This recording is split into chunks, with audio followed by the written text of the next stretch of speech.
Pemirsa, meningkatnya status Gunung Agung membuat Dinas Pariwisata Kabupaten Buleleng akhirnya menunda pelaksanaan Buleleng Bali Dive Festival yang rencananya akan digelar pada 20 Oktober ini.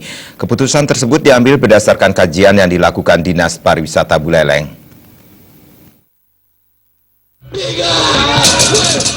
Festival yang direncanakan digelar di Desa Bondalam, Kecamatan Tejakula, memang untuk pertama kalinya dilaksanakan di wilayah Buleleng Timur. Sebelumnya, BBDF selalu dilakukan di wilayah Buleleng Barat, khususnya Desa Pemutaran Kecamatan Groga. Kadis Pariwisata Buleleng mengatakan, ajang BBDF sudah menjadi event tahunan yang selalu dinanti oleh wisatawan dari berbagai mancanegara untuk menikmati keindahan bawah laut perairan di Bali Utara.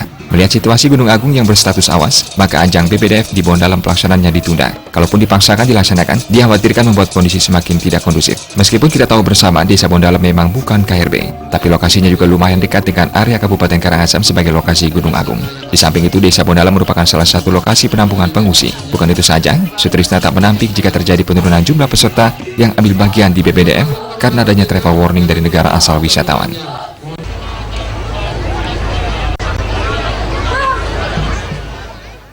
Bahwa pelaksanaan Buleleng Bali Dive Festival tahun 2017 yang akan dilaksanakan di Bondalam kita nyatakan ditunda.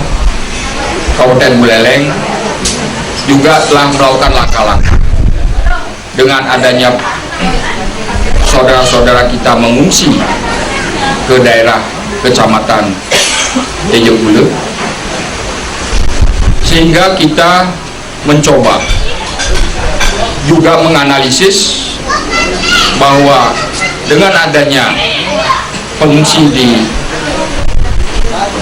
Desa Bondalam, khususnya tempat penyelenggaraan daripada Buleleng Bali Dive Festival, jangan sampai ada semacam pengaruh yang sangat signifikan terhadap masyarakat.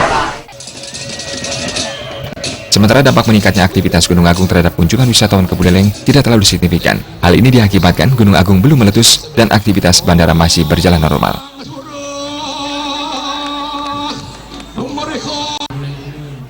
Komang Yuda